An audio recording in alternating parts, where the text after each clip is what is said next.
vois ce qui doit arriver avant. Pendant 2019, Dieu monte cette porte. Et cette porte s'ouvre. Tu peux monter à tout moment, comme Jean, Daniel, les prophètes. Si tu es prophétique, quelqu'un dit je suis prophétique. Une fois que tu viens monter là, tu montes à l'autel. Une fois que tu viens aussi dans ce secteur, tu es devant l'autel. Tu n'as pas besoin de voir ça pour tomber par terre. On n'a pas besoin de te dire chacun, mettons-nous à genoux, levons les mains, tenons-nous dans la présence de Dieu avec crainte et tremblement. Non. Si tu comprends la parole, tu le fais. Parce que l'esprit en toi de vous, ça le fait. Vous allez envoyer l'essence du sang de Jésus dans vos maisons, dans votre cœur. Et déteste le feu. Quand tu as mis l'essence, mais le feu, il est foutu. Alors le feu du Saint-Esprit et le sang de Jésus. Allez, le feu du Saint-Esprit. On y va, prends mon autorité.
qui se passe partout ailleurs. Quand je regardais une vidéo en ligne, la personne disait que ce que je veux faire durant ces une semaine de live, c'est prêcher Christ, c'est prêcher Jésus. Et le prophète Joël Francis Tatou, pendant qu'il parlait, c'est ça qu'il lui demandait, pourquoi est-ce que tu fais ce live? Il a dit, je veux prêcher Jésus. Au travers de cette épidémie, au travers de cette situation, que tous prennent conscience que si on a fermé si on a fermé les lieux publics, si on a fermé les églises même, c'est pour que nous ayons un temps d'intimité, pour vraiment avoir une rencontre intime avec Jésus, pour avoir vraiment un examen de nous-mêmes, pour voir si vraiment est-ce que nous faisons par routine, est-ce que nous allons à l'église seulement par la habitude, ou vraiment nous avons Jésus en nous, où nous vivons chaque jour avec lui. Si même s'il y a des situations autour de nous, qu'on se retrouvait dans une impasse, qu'on se retrouvait dans une situation difficile, est-ce que le Seigneur sera toujours notre support, sera toujours avec nous? Est-ce que le Seigneur, nous allons toujours compter sur lui, parce qu'il sera toujours avec nous? Donc c'est ça, c'est ce temps que nous devons avoir, d'examiner nos vies et de vraiment chercher le Seigneur. Il est venu pour changer nos vies.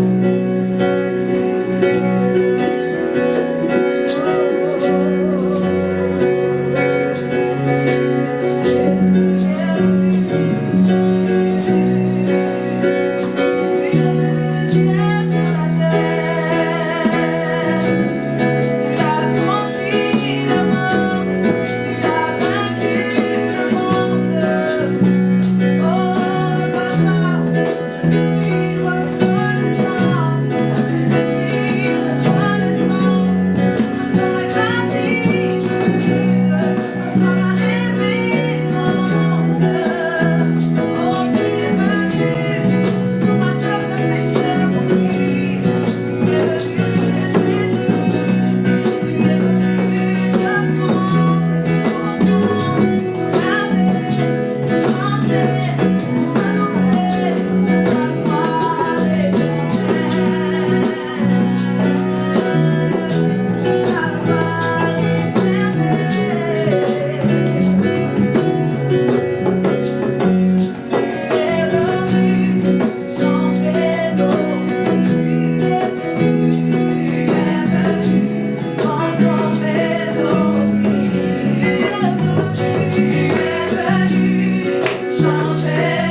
que tu parles, papa. Tu parles encore dans ces temps difficiles, dans ces temps de confinement. Seigneur, viens dans ma maison. Invite, Seigneur, invite. Vas-y, Seigneur, viens. Remplis ma vie. Je veux entendre ta voix. Je veux t'entendre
parler,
Shalom à tous les bien-aimés. C'est vraiment un culte spécial. Car chaque jour, nous allons de gloire en gloire. Et comme le chant nous l'a dit avec le groupe Choki, remplis-moi Seigneur. Je veux un fond musical pour ce message de Daniel. Nous vous avons promis entrer dans les 70 semaines prophétiques de Daniel. Alléluia. Béni soit le Seigneur. Nous vous saluons depuis Sherbrooke, Canada.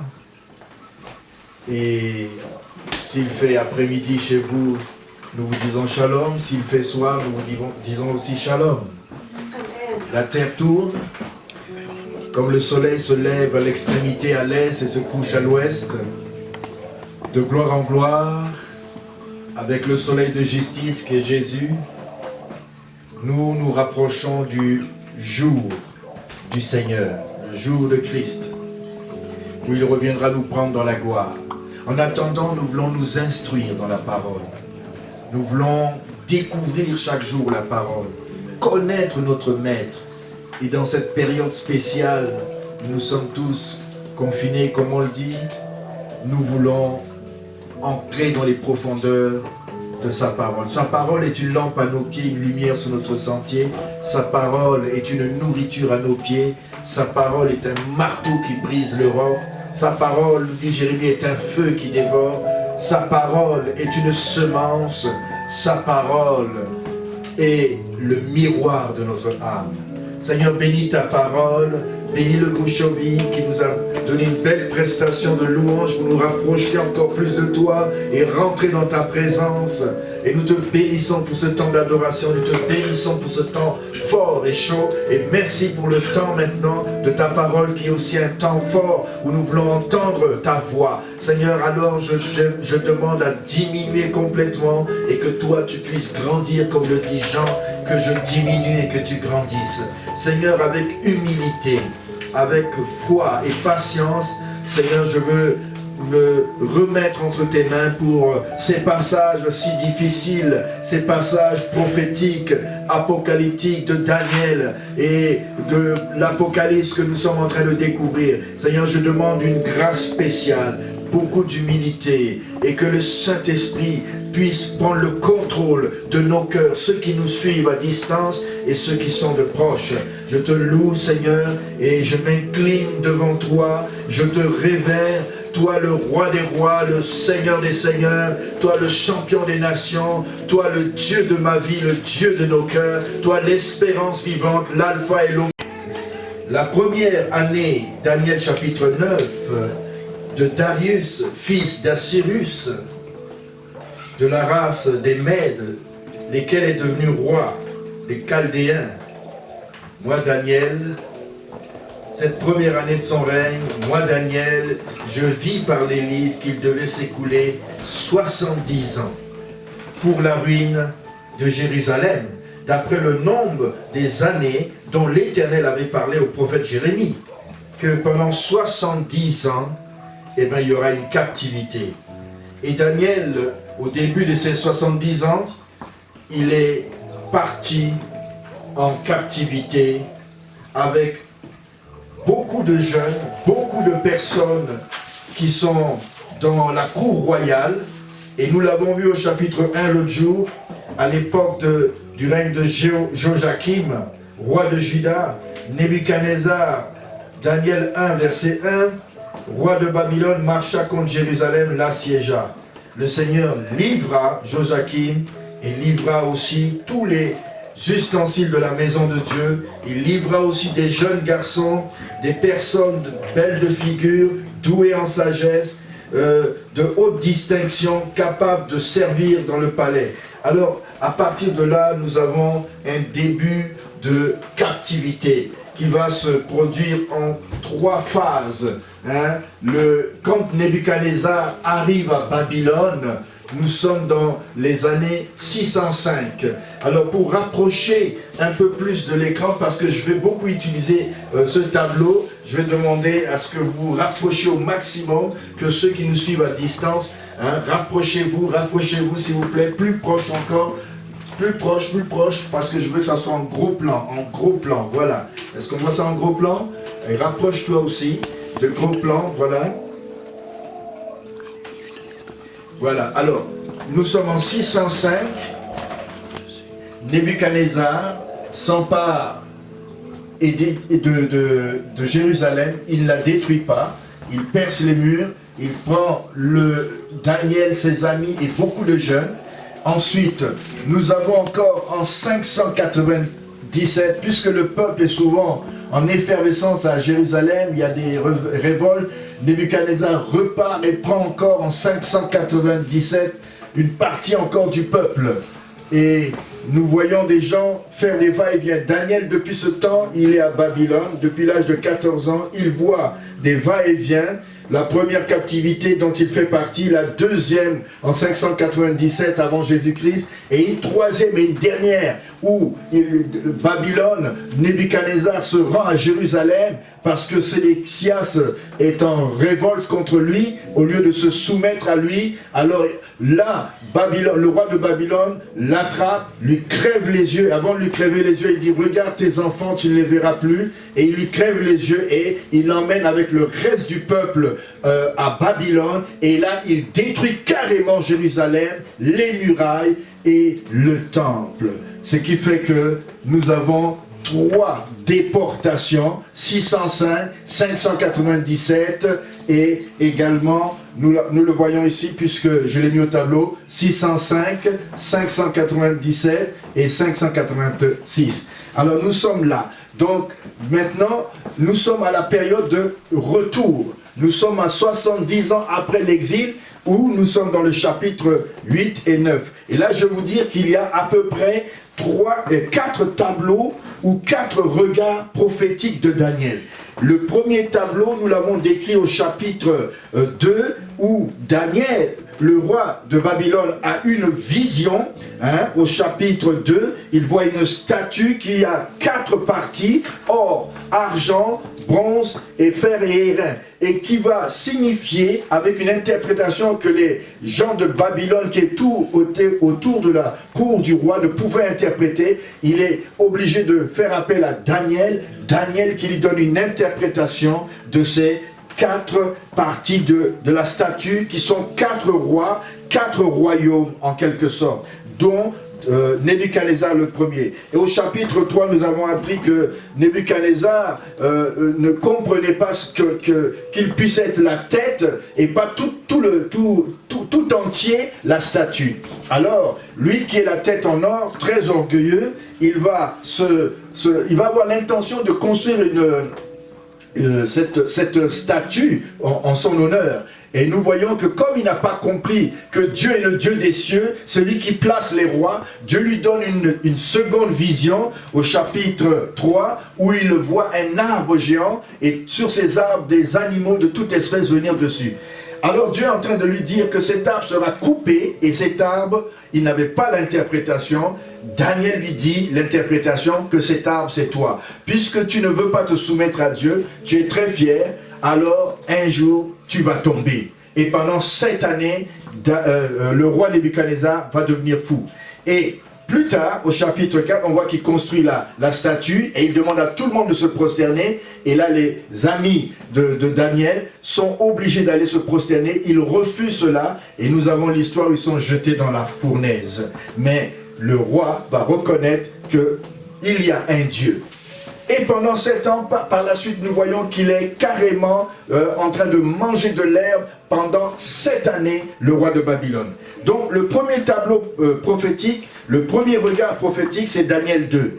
Et le deuxième, c'est Daniel 7, avec une vision non pas d'une statue en 4 parties, mais de 4 animaux qui représentent les 4 royaumes qui vont venir l'un après l'autre. Donc, en commençant par Babylone, ensuite les Mèdes et les Perses, et par la suite nous aurons le royaume de Grèce, et plus tard les Romains. Donc, le tableau numéro 1 et le tableau numéro 2, qui est Daniel 7 et Daniel 2, sont des tableaux qui se ressemblent, parce qu'il y a 4 animaux, 4 parties de la statue.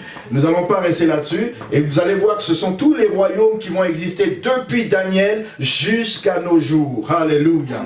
C'est merveilleux, nous retrouvons les traces aussi dans l'Apocalypse au chapitre 13.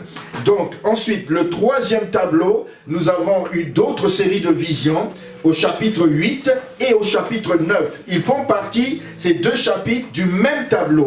La vision du bélier et la vision du bouc, dans le chapitre 8. Et là, nous avons en même temps la vision des 2300 soirs et matins qui va troubler Daniel, parce que Daniel s'attendait qu'après 70 années, il puisse y avoir un retour, mais Dieu lui fait voir qu'après 2300 soirs et matins, ce qui veut correspondre, nous allons le voir à 2300 ans plus loin, que quelque chose va arriver. Alors lui se dit, mais alors, est-ce que le temple, nous l'aurons reconstruit? Est-ce que nous serons de retour? Est-ce qu'il y aura un pardon? Et il ne comprend plus, il est troublé dans le chapitre 8 par cette vision des soirs et des matins. C'est pour ça que nous avons, dans cette même troisième partie, nous avons le chapitre 8 et le chapitre 9. Et dans le chapitre 9, Daniel qui ne comprend pas se met à jeûner et à prier.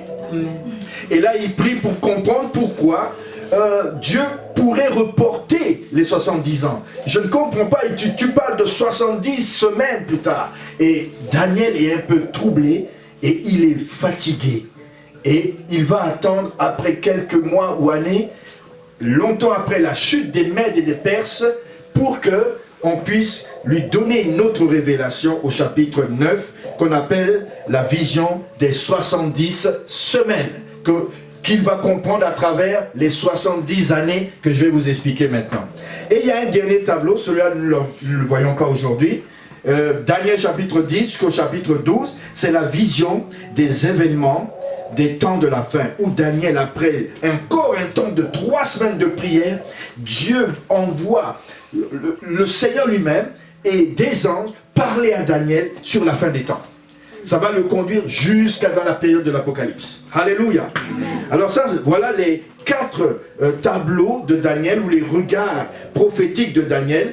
Premier tableau chapitre 2, deuxième tableau chapitre 7, troisième tableau chapitre 8 et 9, 8 la première partie, 9 la deuxième partie, et le dernier tableau chapitre 10 et 12 où on a des visions de la fin des temps. C'est un livre de visions et de révélations. Alléluia. Amen. Alors, si nous restons bien là, nous apprenons que lorsque l'ange est venu après la prière de Daniel, il s'est passé quelque chose. Puisque Daniel n'a pas compris, il est traumatisé par la vision, l'ange lui est envoyé pendant qu'il a un temps de prière et de jeûne, et il se demandait comment Dieu allait pardonner le peuple. C'était vraiment par rapport au temple qui était détruit. Comment Dieu allait restaurer le temple, comment Dieu allait pardonner son peuple. C'est pour ça que vous avez au verset 17, « Maintenant donc, ô Dieu, écoute la prière et les supplications de ton serviteur, et pour l'amour du Seigneur, fais briller ta face sur ton sanctuaire dévasté. Mon Dieu, prête l'oreille, écoute, ouvre, regarde. » Daniel est tellement préoccupé par le temple de Jérusalem, par la ville de Jérusalem, par le pardon que Dieu doit accorder à son peuple, que Daniel ne comprend pas pourquoi Dieu reporterait de 2300 années. Je ne comprends pas ce que tu veux dire.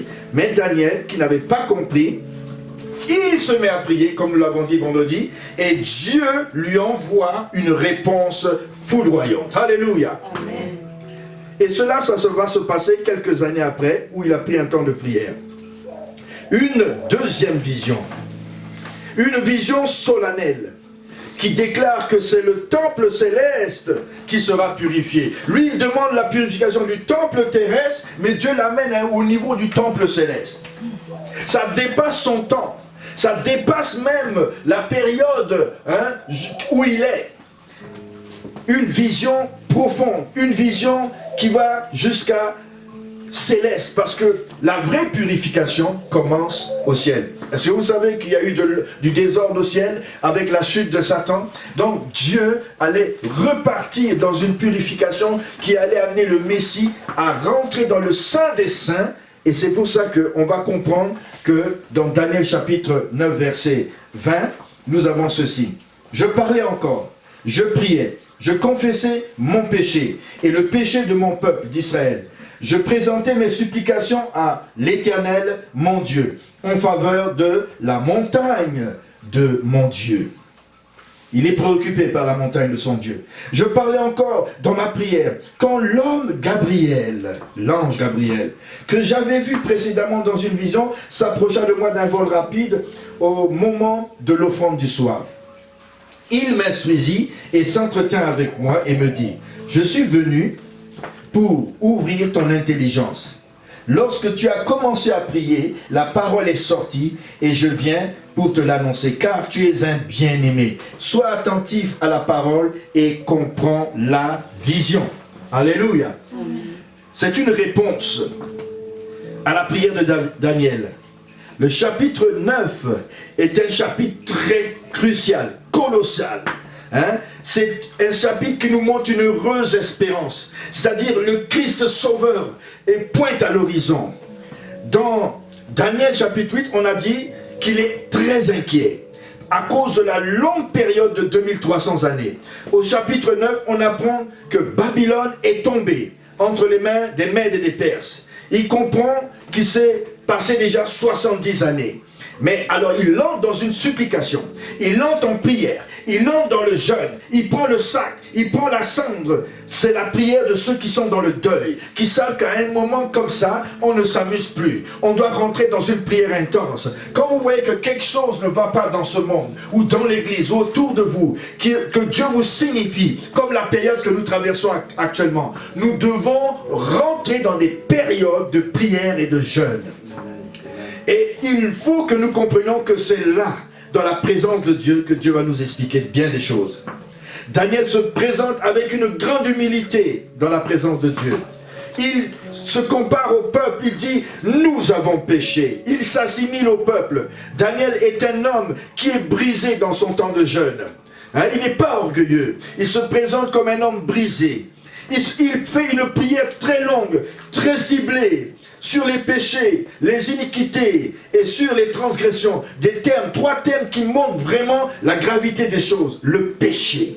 Et là, quand Dieu lui donne une réponse, lorsqu'il priait pour les 70 années qui allaient s'écouler, eh bien Dieu lui parle de 70 semaines prophétiques. Et de là le thème de ce matin, des 70 ans de captivité aux 70 semaines prophétiques de Daniel. Quelqu'un dit Amen. Amen. Mais là, comme il n'avait pas compris pourquoi Dieu lui avait donné la vision au chapitre 8 des soirs et des matins de 2300 jours qu'il a reporté comme les choses, alors qu'il n'a pas reporté, Dieu était en train de prophétiser quelque chose de final pour les temps de la fin. Mais Daniel était préoccupé par le temple de Jérusalem. Comme souvent nous sommes préoccupés par les choses célestes. Oh, comment l'église. Mais Dieu ne voit pas l'église, il voit le royaume. Dieu voit plus loin que le royaume, il voit le ciel. Amen. Mais il était sincèrement préoccupé. Mais en étant préoccupé des choses terrestres, Dieu l'amène à un niveau supérieur. Quand tu es préoccupé du fardeau que Dieu te donne, même s'il est terrestre, Dieu va t'amener dans une dimension supérieure. Et là, car il lui dit, tu es un bien-aimé de Dieu. À cause que tu es un bien-aimé. Oh, je parle aux bien-aimés ce matin. Les bien-aimés sont ceux qui ont à cœur le fardeau de Dieu. Même s'ils ne comprennent pas toujours les choses comme il faut par rapport à ce qui est présent terrestre. Dieu, parce qu'ils sont des bien-aimés, va les amener à un niveau supérieur. Amen. Sois attentif, dit l'ange. Tu n'avais pas compris il y a quelques mois. Tu n'avais pas compris ce que je t'ai montré. Mais alors ouvre bien les oreilles. Dis à quelqu'un là où tu es, ouvre bien tes oreilles. Toi-même, dis-le à toi-même, je veux ouvrir mes oreilles, Seigneur. Il y a bien des choses que je ne comprends pas. Il y a des situations actuelles que tu ne comprends pas. À gauche, à droite, à travers l'univers, tu ne comprends pas. Mais Dieu dit, rentre dans un temps d'intimité avec moi. Si je t'ai mis dans le confinement, c'est pour te parler. Comme Dieu a dit, je t'attire dans le désert pour te parler. Dieu nous attire à cette période du 2020, 21e siècle, avec ce phénomène du coronavirus. Oh, il nous attire dans un temps d'intimité. Il veut parler comme à Daniel. Amen. Et il va dire à Daniel, 70 semaines ont été fixées sur ton peuple. 70 semaines. Vous savez, quand Gabriel arrive quelque part, c'est-à-dire qu'il s'agit, si vous allez le voir, d'un ange qui a un rapport toujours avec le Messie. Quand Gabriel arrive vers Marie, il annonce le Messie. Quand Gabriel entre en jeu, c'est le messager de la bonne nouvelle. Il annoncera toujours quelque chose par rapport au Messie. Amen. Dans les 70 semaines qu'il va annoncer, c'est par rapport au Messie. C'est toujours en rapport avec quelque chose qui va concerner le salut. Alléluia. Amen. Et quand il parle de 70 semaines ont été fixées sur ton peuple et sur la ville sainte, c'est-à-dire que tu pries pour le peuple, pour la ville sainte, pour le pardon. Eh bien, je te dis que les 70 ans oui, sont terminées, mais 70 semaines ont été fixées pour le salut. Et il va dire 6 choses. Il va dire au verset 24, 70 semaines ont été fixées sur ton peuple et sur la ville sainte pour, dites avec moi pour faire cesser les transgressions. Faire cesser les transgressions. Et mettre fin au péché. Et mettre fin au péché. Pour expier les iniquités. Pour expier les iniquités. Et amener la justice éternelle. Et amener la justice éternelle. Nous en sommes à 4 là. Pour sceller la vision et le prophète. Pour sceller la vision et le prophète. Et le dernier, pour oindre le Saint des Saints. Pour oindre le Saint des Saints. 6 choses qui concernent l'homme. Alléluia. 6 choses qui concernent le salut de l'homme. Pour. 70 semaines ont été fixées pour que ces 6 choses soient faites. Ces 6 choses ont un rapport avec le chiffre 70 et avec le salut des Juifs et de l'humanité. Quand Gabriel arrive dans le décor, il arrive toujours pour des choses qui touchent le salut et le Messie. Le chiffre 70, si vous le décomposez, c'est 7 fois 7 fois 10. Nous avons dit ici qu'il y aura 3 retours. En l'an 60, à peu près 70 ans après l'exil, il y aura un premier décret en 536 que Cyrus, dans Esdras 1, va décréter pour le retour des Juifs. En 519, un édit de Darius Ier, toujours de la race des Mèdes et des Perses, dans Esdras 6, va être décrété. Notez-les bien. Parce que si nous n'avons pas de date dans l'histoire, nous n'avons pas fait un bon calcul pour nous retrouver dans la période où le Messie va arriver dans ce monde. Et le dernier décret, qui est un édit de Artaxerxès, qui est en 457, toujours dans la période d'Esdras, l'édit d'Artaxerxès, c'est un édit qui est plus complet, et nous allons le situer ici sur la ligne du temps, qui va jusqu'à l'an 0. Nous allons le situer 457 avant Jésus-Christ. Notez bien. Puisqu'on dit 70 semaines, 7 fois 7 fois 10, 90.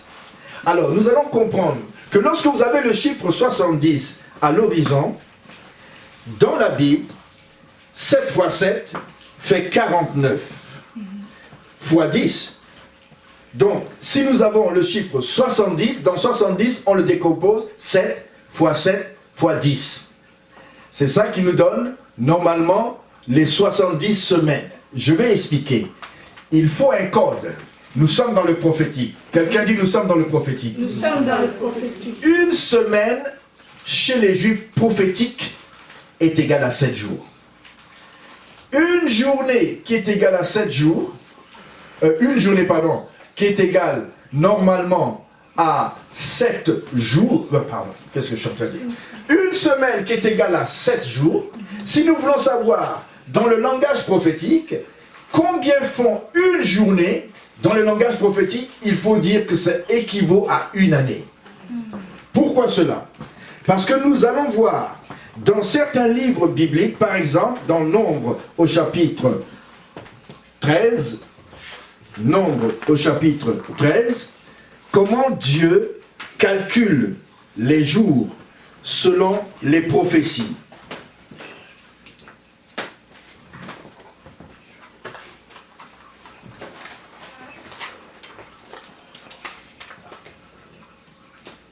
Quelqu'un me prépare chapitre 13.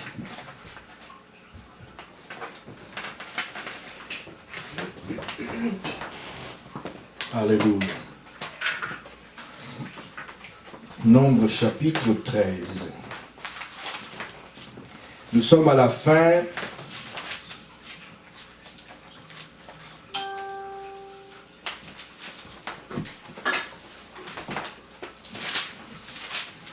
où le peuple d'Israël, le peuple est entré voulait entrer en terre promise, Et ils ont refusé d'entrer. Alors voilà ce que Dieu décrète. Il décrit le pays. Nombre 14, pardon, verset 34. Et comme ils ont décrié le pays, et le peuple d'Israël s'est découragé, Dieu a dit faites demi-tour. Au verset 34, de même que vous avez mis 40 jours, dites avec moi 40 jours, 40 jours pour explorer le pays, pour explorer le pays. vous porterez la peine de vos iniquités 40 années. Une année pour chaque jour. Et vous saurez ce que c'est que d'être privé de ma présence. Allons maintenant dans Ézéchiel au chapitre 4. Ézéchiel chapitre 4. Nous sommes dans les principes des jours et semaines. Parce que quand Dieu dit une semaine, ça équivaut à quelque chose, prophétiquement. Ça n'équivaut pas à ce que vous pensez. Allons dans Ézéchiel chapitre maintenant 4. Ézéchiel chapitre 4, pour comprendre la pensée. Au verset 4, Dieu dit à Ézéchiel, tu vas faire un geste prophétique.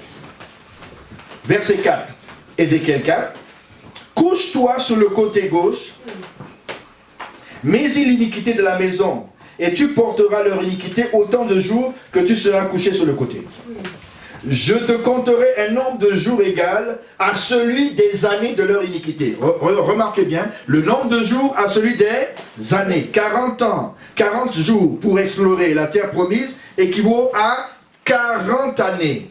Et le nombre de jours où Ézéchiel sera couché va équivaloir aussi au nombre d'années. Alléluia. Amen. Donc dans le langage prophétique, les jours vont faire allusion à des années. Et il faut savoir que lorsqu'on parle de semaine, dans une semaine, il y a 7 jours. Maintenant, si on continue, alors, 390 jours, tu porteras ainsi l'iniquité de la maison d'Israël. Quand tu auras achevé ces jours, couche-toi sur le côté droit, et tu porteras l'iniquité de la maison de Juda pendant 40 jours. On a 40 jours, mais je t'impose un jour pour chaque année. Dans le langage prophétique, un jour égale à une année. Est-ce qu'on se comprend? Donc si on fait, il s'est couché 390 jours sur le côté gauche et 40 jours sur le côté droit, cela donne combien? 430. Et si vous retournez dans Genèse, alléluia, au chapitre 15, où Dieu dit dans le livre de Genèse à Moïse, à Abraham, il lui dit que ton peuple, qui sera ici de toi, va demeurer 430 ans de 400 ans de captivité. Alors, dans Genèse, chapitre 15, nous avons ceci. 400 ans de captivité. Alors, 15-13. L'Éternel dit à Abraham, sache que tes descendants seront étrangers dans un pays qui sera point à eux. Ils y seront asservis et on les opprimera pendant 400 ans. Et si vous vous souvenez, dans Exode 12, 40, nous allons vérifier combien de temps ils ont fait. Je vous dis avec Dieu, quand il dit 400 ans, c'est 400 ans. Mais finalement, qu'est-ce qu'on va remarquer au chapitre 12 d'Exode au verset 40? Au chapitre 12 d'Exode, verset 40, lorsqu'ils sortent de l'Égypte, au verset 40, le séjour des enfants d'Israël en Égypte fut de 430 ans. On se suit bien? Nous ne sommes pas à 30 ans près, mais il se passe quelque chose prophétiquement. Si quelque chose tarde, comme exactement pour les 70 ans de Daniel, c'est parce que Daniel, après les 70 ans, personne ne priait. Mais il s'est rendu compte que 70 ans viennent de passer. Quand Dieu vous donne une prophétie, essayez de voir la période prophétique. Et quand Dieu nous dit prier, il faut prier. Parce qu'il veut agir. Mais si nous ne prions pas, il ne peut pas agir. Amen. Alors 400 ans viennent de s'écouler. 30 années sont en train, alors que Moïse est à Madian, alors Dieu est en train de préparer le retour. Et il revient. Et par la suite, nous apprenons qu'à la 430e année, il sort. C'était prévu 400 ans et il sort à la 430e année. Mais c'est pour vous dire quoi? Les jours sont on les équivaut aux années. C'est un langage prophétique. Je dis, une semaine est égale à 7 jours. Une journée prophétique, pas une journée de nos jours, une journée prophétique dans la Bible est égale à une année. Donc, ils ont fait 430 ans, et là, Dieu est en train de dire à Ézéchiel, couche-toi, 40 jours, et combien encore 390, qui donne le chiffre total de 430. Il est en train de prophétiser, Ézéchiel. Comme vous êtes sortis de l'Égypte après 430 ans, eh bien, je vous annonce une future captivité. C'est un langage prophétique.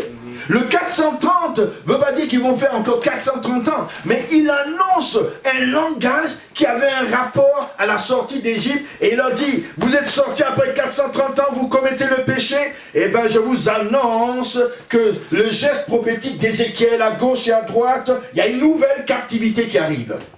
Dans le chiffre 430, c'est une nouvelle captivité qui arrive. Mais qu'est-ce que veut dire les 70 semaines maintenant? Puisque nous sommes maintenant en l'an 70, il y a un édit qui sort par Cyrus, un deuxième édit par Darius et un troisième par Artaxerxès. Et si on compte bien, regardez, on retourne dans le livre de Daniel et nous allons comprendre que le chiffre 70 a un rapport avec le pardon et le salut de Dieu. Alors, si nous retournons dans le livre de Daniel maintenant. Alléluia. Amen. Quelqu'un dit, c'est très bon. C'est très bon. Le livre de Daniel, nous retournons au chapitre 9. Il faut que je vous explique étape par étape. Comme ça, tu vas bien comprendre. 70 semaines, verset 24, ont été fixées sur ton peuple et sur la ville pour 6 choses. Et l'une de ces 6 choses, expier le péché, sceller la vision et le prophète, oindre le Saint des Saints. Que veut dire tout cela? Sache-le donc et comprends, depuis le moment où la parole a été annoncée, que Jérusalem sera rebâtie jusqu'à loin, au conducteur, il y a 7 semaines dans 62 semaines. C'est-à-dire 7 plus au tableau, 62 semaines et 7 semaines nous donnent 70. Mais depuis le temps où l'édit d'Artaxerxès à Jérusalem sera rebâti, il y a 69 semaines, c'est-à-dire 62 plus 7. Ça donne 69 semaines. Et si une semaine est égale à 7 jours, 62 plus 1 fois 7 nous donne 62 fois 7 nous donne 434. Et plus les 7 semaines, 7 fois 7 jours nous donne 49, on a 483. Donc il dit qu'il y a 70 semaines qui ont été fixées. Mais il y a dans les 70 semaines, 62 plus 7. C'est-à-dire 484 années. Si on part de l'année 457 du dernier édit, qui ordonne la reconstruction de Jérusalem et de son temple, et qui a été fait en 457, la Bible dit dans Daniel, il va se passer 70 semaines, et à l'intérieur, il y aura un 62 plus 7, où un loin va arriver. Regardez, en 483, si nous faisons jusqu'à 457, on va en reculant, hein? On va en reculant. On arrive à l'an 0, on compte 483, on tombe exactement ici, à ce niveau, en l'an 27 ou à l'an 30. Est-ce que quelqu'un me suit? Amen. Nous sommes en 457. Il y a 62 semaines. Un jour égale une année. Une semaine est égale à 7 jours. 62 semaines fois 7 jours nous donne 434. 7 jours, donc fois 7, qui est le nombre de semaines, parce que nous sommes dans le langage prophétique, nous donne 49 plus 434, on a 483. Amen. Dans les 69 semaines prophétiques, nous avons, comme nous l'avons dit, une semaine prophétique est égale à 7 jours et un jour est égal à une année. Donc nous avons 62 fois 7, ça donne 434. 7 fois 7, ça donne 49 années. Les deux mis ensemble, dans les 69 qui vont jusqu'à la venue du Messie, nous avons 483 années. On parle de 457, on recule de 483, on arrive à l'an 0. Il faut compter l'an 0 comme aussi une unité. On arrive à l'an à peu près 30 de la période où Jésus est consacré dans les eaux du baptême. Amen. Qu'est-ce que nous lisons? Sache-le, comprends-le. Jérusalem va être rebâtie en 457, troisième édit. Compte qu'il y aura 70 semaines. Les 70 semaines, si vous ajoutez les 70 semaines, 7 fois 7 fois 10, 490, ajoutez, partez de là, 457, jusqu'à, vous arrivez l'an 0, et vous arrivez ici en l'an 33, où Jésus meurt. Est-ce que quelqu'un me suit? Amen. Je reprends. Dites avec moi, là où vous êtes à la maison, il reprend. Il reprend. Nous sommes le dernier édit du retour. L'an 457. Et il dit, il y a 70 semaines. Je vous explique le langage des semaines. Une semaine est égale à 7 jours. Et comme une journée chez les langages prophétiques est égale à une année, donc ça veut dire que 7 jours est égal à 7 années, n'est-ce pas? Amen. On me suit? Amen. Puisque un jour est égal à une année, et une semaine est égale à 7 jours est égal à 7 ans.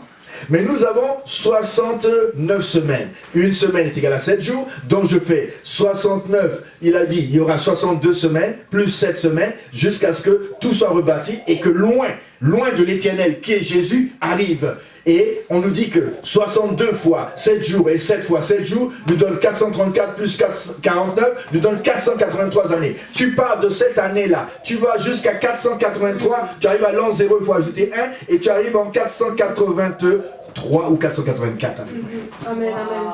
Et si tu comptes à partir de 457, la prophétie des 70 semaines, qui n'avait pas compris, lui comprenait 70 ans, mais Dieu est en train de prophétiser un langage prophétique. Amen. Tu comptes 457, plus 7 fois 7 fois 10, 490 jours, mais 490, années, ça donne, parce qu'il faut prendre le repère ici, hein, d'accord? Alors ça donne 490 ans, nous partons de 457 et on arrive directement en l'an 33. Amen. Est-ce que Daniel est dans son élément? Amen. Mais Daniel ne comprenait pas. Mais on doit repartir. Mais lui, Dieu lui prophétise quelque chose d'autre. Et si l'an 0, parce que l'an 0, il faut le compter aussi, hein, comme une unité. Nous avons ici la dernière partie de la prophétie qui dit, après les 62 semaines, un loin sera retranché au verset 26. Un loin sera Retranché. On nous dit que la prophétie des 70 semaines concerne 6 choses. 1. Pour faire cesser les transgressions et mettre fin au péché. Est-ce que vous pensez qu'avec le temple de Jérusalem, même s'il était reconstruit, on aurait la fin du péché? Non. Je continue. Pour expier l'iniquité et amener la justice éternelle. Est-ce que vous pensez qu'avec la reconstruction du temple de Jérusalem, que Daniel désirait tellement après sa prière, que ça allait concerner l'époque d'une reconstruction d'un temple? Non. Non. La justice éternelle ne concerne pas ce temps-là.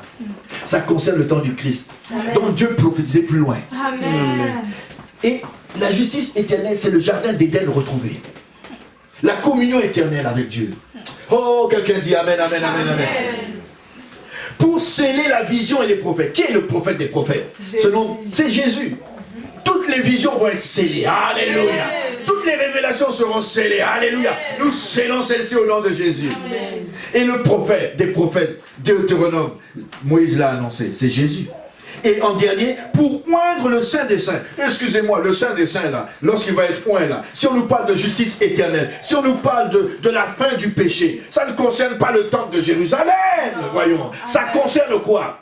Ça concerne le ciel. Amen. Pourquoi il fallait qu'il aille oindre le Saint des Saints au ciel?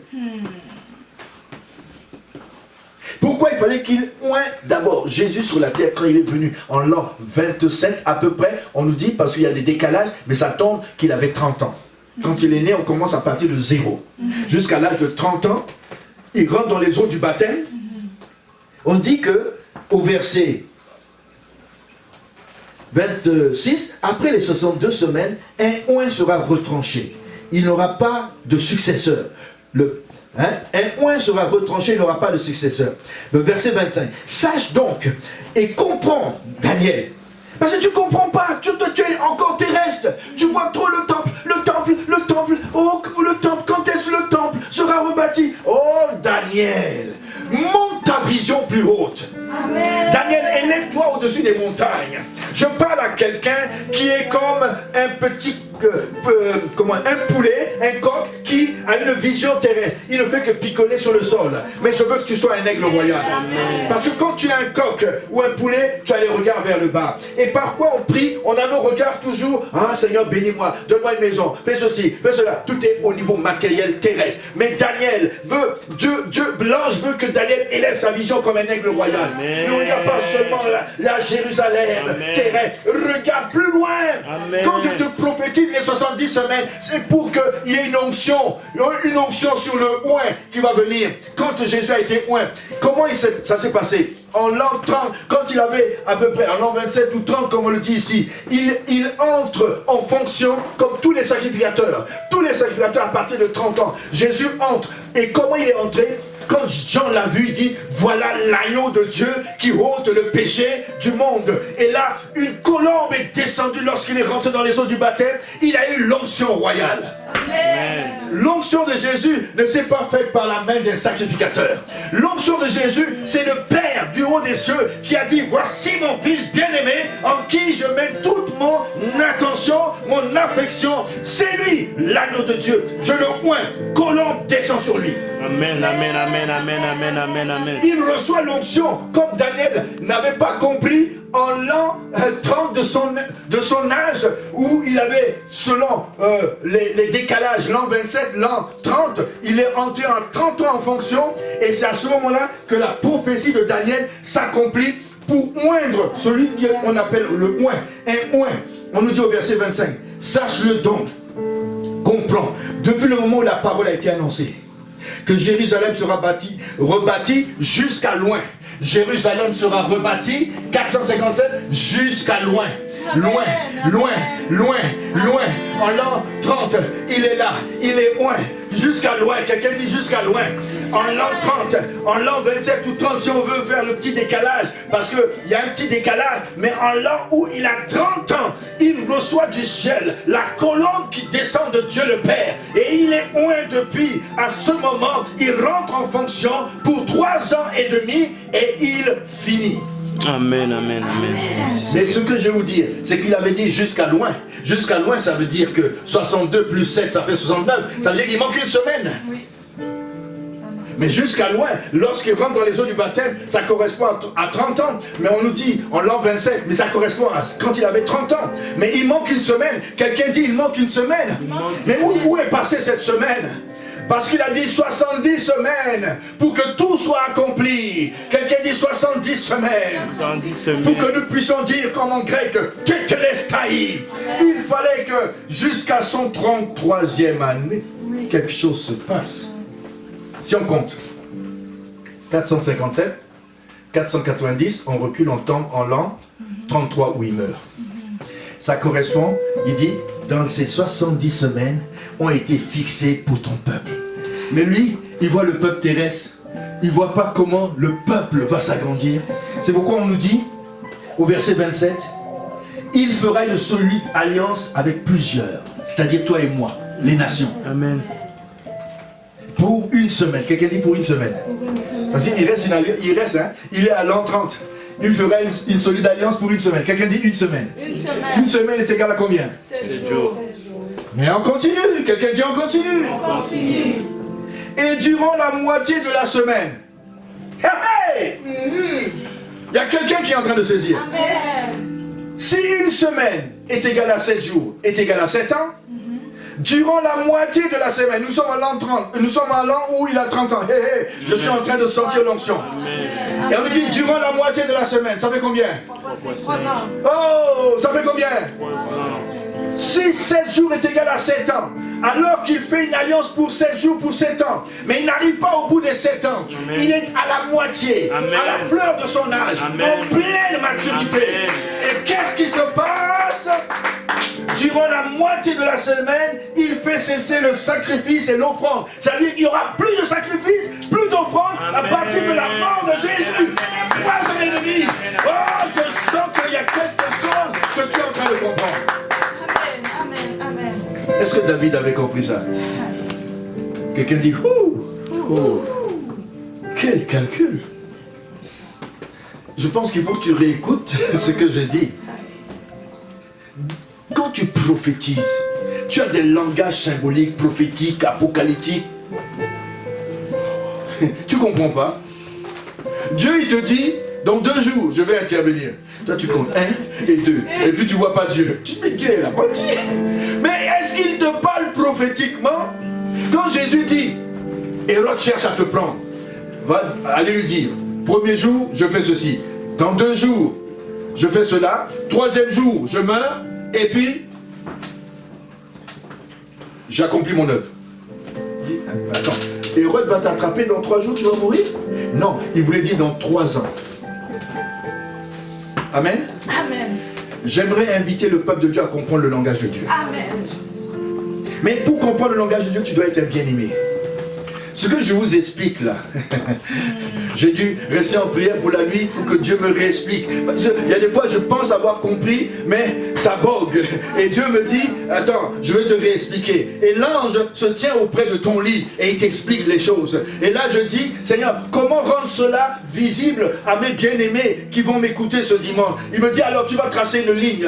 Et là, avec la prophétesse, ma fille Daniel, on a commencé à mettre là. On a mis les annotations, les codes, hein, les dits d'Artaxerxès. On a monté les 62 plus 7 semaines. Et on a monté les 483 ans. Et on a dit quel passage, Daniel 9, 27. Et après on a vu, mais là, en 70 semaines qui ont été fixées, qui font combien? 7 fois 10. C'est un langage du pardon. Quand le juif entend 70, il comprend tout de suite, selon Matthieu, selon la pensée de Matthieu. Allons dans Matthieu. Quand un juif entend le mot 70, il comprend tout de suite un langage. Nous ne comprenons pas, mais eux ils comprennent. Alléluia. Matthieu chapitre 18. Quelqu'un dit Matthieu chapitre 18. Matthieu chapitre 18. Toi tu entends 70, tu penses plénitude, perfection, atati. Mais eux ils ont tout de suite compris. Daniel a compris, 70 ans. Oui mais 70 semaines. Attends, tu veux dire par là la notion du pardon. Pourquoi? Matthieu 18, 15. Si ton frère a péché, dites-moi, si ton frère a péché, va et reprends-le. Entre toi et lui seul. Et s'il t'écoute, tu as gagné ton frère. Mais s'il ne t'écoute pas, prends avec toi une ou 2 personnes. Afin que toute l'affaire se règle sur la déclaration de 2 ou de 3 témoins. S'il refuse de les écouter, dis-le à l'église en dernier lieu. On ne commence pas par raconter toutes choses. Dites-le à l'église en dernier. S'il refuse. Et après que l'église le considère comme un païen, un publicain, c'est-à-dire excommunication. Ça c'est la phase dernière là. Il y a des phases avant. Et on nous dit, je vous le dis en vérité, tout ce que vous lirez sur la terre sera lié dans le ciel. Tout ce que vous délirez sur la terre sera délié dans le ciel. Je vous le dis, encore, si 2 d'entre vous s'accordent sur la terre pour demander quelque chose, elle leur sera accordée par mon Père qui est dans les cieux. Amen. Car là où 2 ou 3 sont réunis, je suis avec eux. Alors Pierre, on parle du pardon, alors Pierre s'approcha de lui et lui dit, Seigneur, combien de fois pardonnerai-je à mon frère lorsqu'il péchera contre moi? Sera jusqu'à 7 fois le chiffre parfait? Non, Jésus lui dit, je te le dis, jusqu'à 7 fois, non, mais jusqu'à 70 fois 7, 70 fois 70 fois 7 fois 70. Regardez, 7 fois 70, ça donne 90 ans. C'est-à-dire dans la pensée du juif, quand on a le chiffre 7, ils savent de quoi il s'agit. Ils savent qu'il s'agit du pardon. Et dans la pensée des Juifs, ils savent qu'il y a un code. Le jubilé c'est quoi?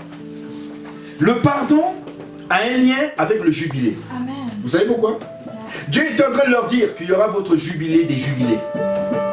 C'est-à-dire après les 70 semaines, 7 fois 7 fois 10, nous arrivons à la période de Ésaïe 61. L'Esprit du Seigneur est sur moi. J'ai déjà reçu l'onction à 30 ans. Je rentre dans la synagogue. Et je suis là pour pardonner les péchés. Je suis là pour libérer les captifs. Pour guérir les cœurs brisés. Pour le juif, il ne comprenait pas que Jésus allait amener le pardon. La justice éternelle. Et quand il est rentré en mission à l'an 30, on dit un oint a été oint. Jésus a été oint. C'était le début de quelque chose que les Juifs attendaient. Et 7 fois 7, c'est le pardon. Dites avec moi, 7 fois 7, c'est le pardon. 7 fois 7, c'est le pardon. Mais il dit 70 fois 7, n'est-ce pas? Ça donne combien? Aïe, aïe, aïe, aïe, aïe, aïe, aïe, aïe, aïe, aïe, 70 fois. Un juif sait tout de suite qu'il s'agit du pardon. Un juif sait aussi que le jour 7, c'est le sabbat. Il sait que après 7 ans, on appelle ça le jubilé. Et après 7 fois 7 ans, c'est ce qu'on appelle... Non, je me trompe. Je reprends. 7, c'est le jour du sabbat. 7 années de sabbat, c'est, on appelle ça un jubilé. Après 7 fois 7, on a ce qu'on appelle le jour qu'on appelle le 49e année, c'est le jour du grand jubilé qu'on a. C'est 7 fois 7 années là, où la 49e année, on a ce qu'on appelle en Israël, une année après, on a ce qu'on appelle l'année du jubilé. Mais 7 jours, c'est le sabbat. La 7e année, c'est une année, jubilaire. 7 fois 7 années jubilaires donne ce qu'on appelle le jubilé. Amen. De 49 ans, qui est le jour où tous les prisonniers sortent. Si tu as des dettes de 1 million, on te les remet. On pardonne tout le monde. C'est un jour de joie. Un jour où on a la moisson. C'est un jour de pardon. C'est un jour de grâce sur grâce, faveur sur faveur. Et quand nous avons 490, le langage juif veut dire, il y a le pardon, mais il y a le jubilé. Amen. Amen. Il y a le pardon et il y a le jubilé. Et le jour 7, c'est un jour de repos. Je finis avec ça.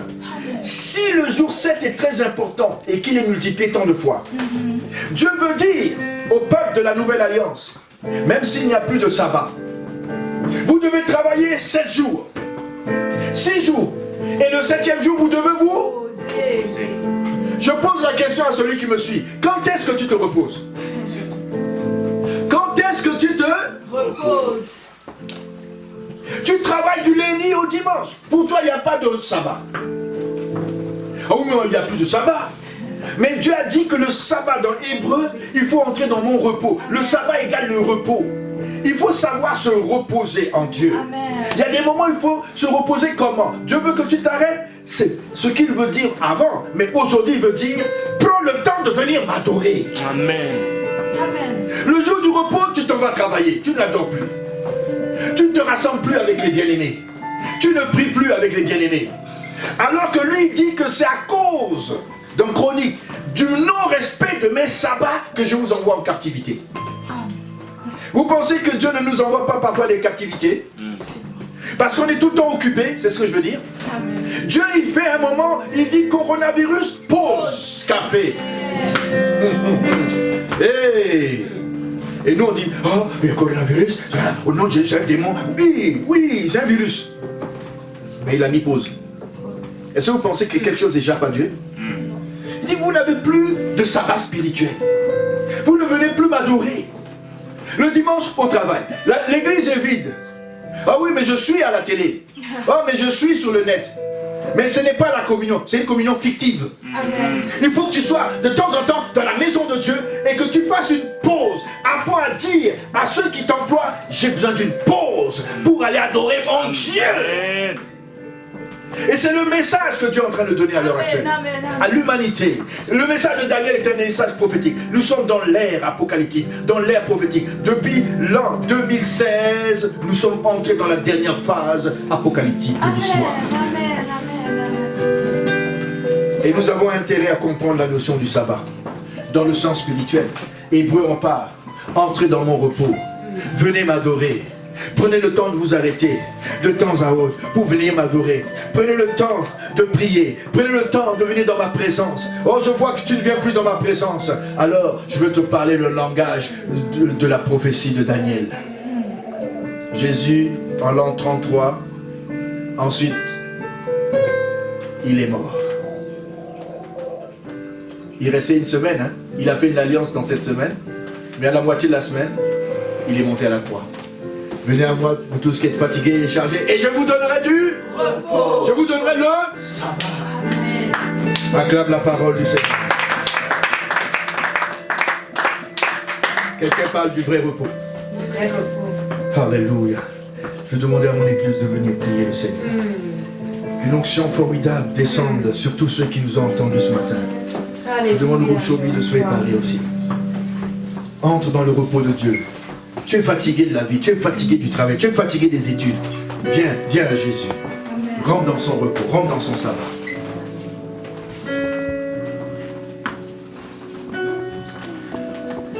Alléluia, Seigneur Jésus. Alléluia, Papa d'amour. Alléluia, Seigneur Jésus. Tu nous aimes tant, Seigneur Père. Merci, Père, pour cette révélation. Merci, Yeshua, pour Seigneur Père, ces paroles. Oui, les temps sont entre tes mains. Oh, merci pour tout ce que tu as accompli, Seigneur, sur la terre. Le Père attend que beaucoup se tournent vers lui. Seigneur, ton amour continue à garder la main de ton Père pour que beaucoup se tournent vers le Seigneur, se donnent à lui, Seigneur, car le temps est déjà fixé. Seigneur, tous ces, Seigneur Père, chiffres, tu connais, c'est pourquoi tu révèles à tes enfants, tu as révélé à Daniel. Et aujourd'hui, Seigneur Père, tu as ouvert, Seigneur Papa, la connaissance de ton serviteur pour nous révéler, Seigneur, tous ces secrets, pour qu'on puisse se préparer. Oh Jésus, merci. Père, merci, merci Seigneur. Merci pour beaucoup, Seigneur Père, qui ont compris cette vérité et qui se sont donnés à toi, qui se sont reconsacrés à toi, qui sont, Seigneur Père, Papa, les bien-aimés qui veulent encore s'engager pour dire, Seigneur, c'est toi le chemin, la vérité et la vie. Nul ne peut venir au Père que par toi. Tu es la porte. Seigneur, tu es, Seigneur, croisement. Seigneur, il n'y a pas d'autre chemin. Seigneur, tous ces chemins, ça passe par toi. Seigneur, c'est pourquoi tu veux que nos cœurs, se répandent et que, Seigneur, qu'on puisse, Seigneur, s'abandonner, se donner à toi. Béni sois-tu pour ta parole.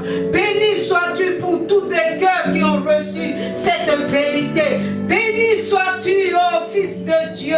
Oui, Seigneur Père, l'heure, le temps sont entre tes mains. Père, bénis, Seigneur, nos cœurs. Nous avons reçu la parole.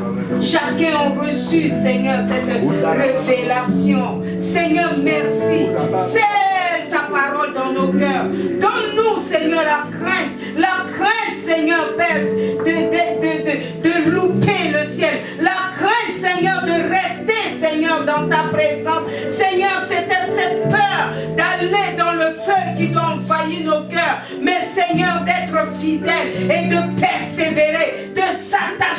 toi.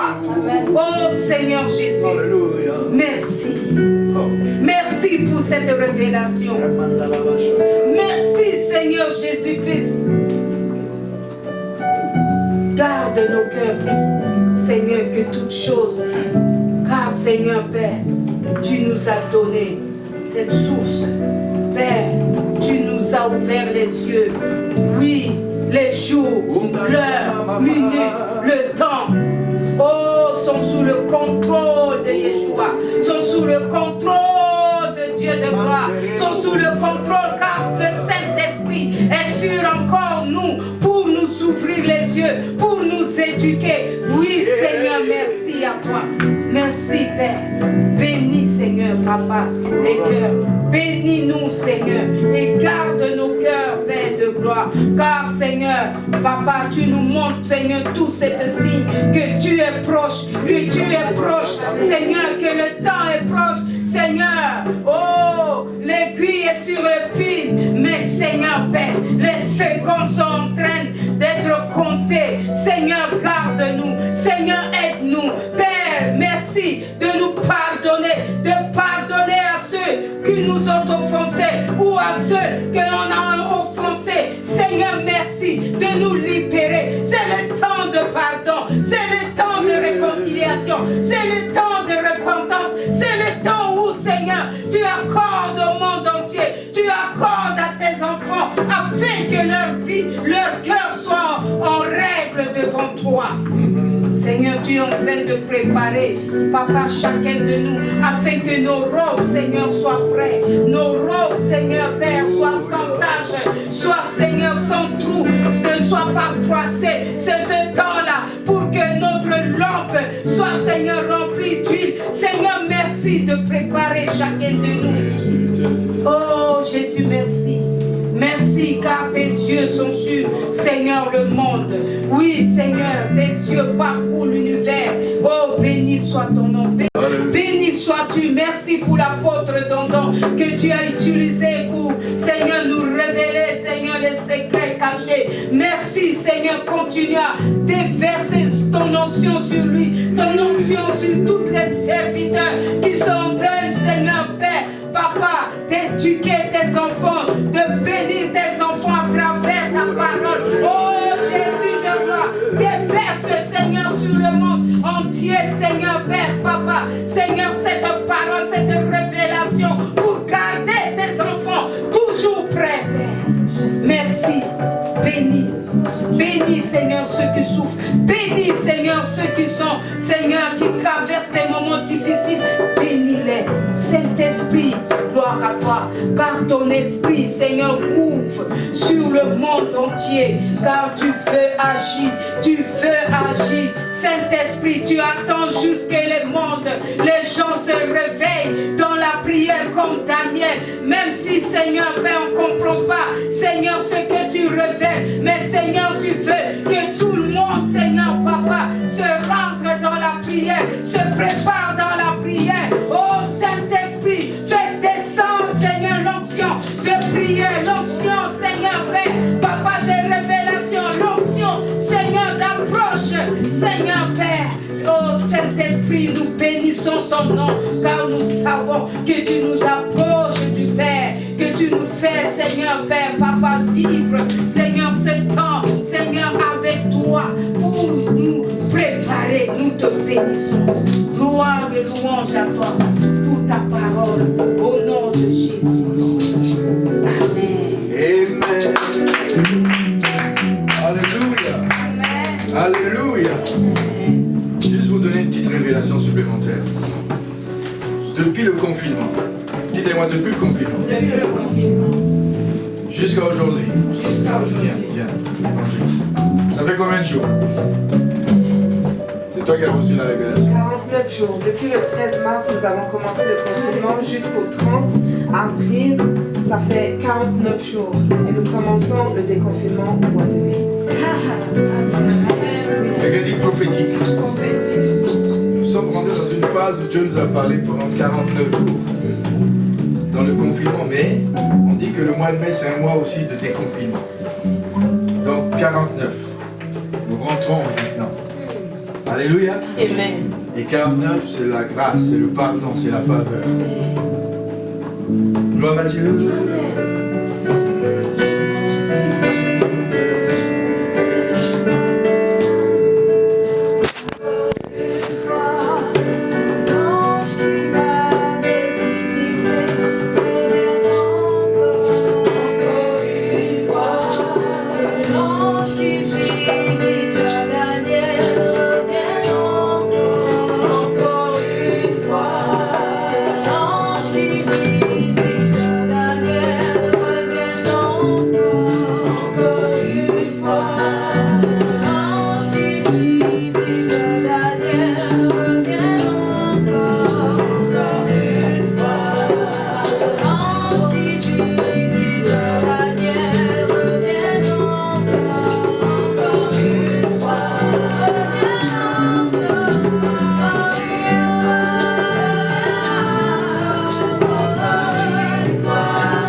je sais, c'est que tu seras visité chez toi, même dans la nuit.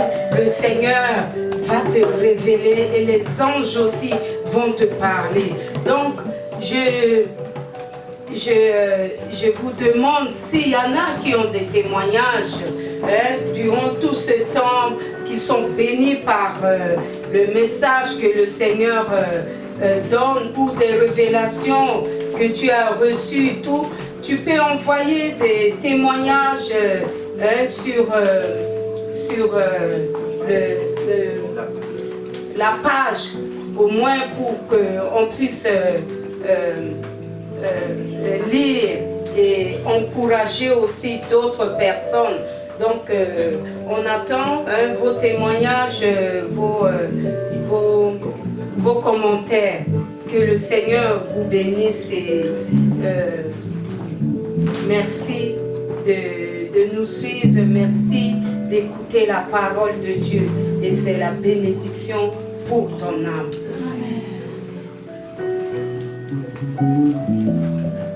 Alléluia. Que le Seigneur bénisse abondamment.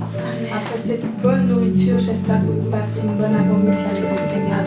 Si Sinon, continuez de prier afin que la révélation qui a été dite ne soit pas seulement enracinée en vous de manière partielle, mais qu'elle continue à prendre racine. Réécoutez le message.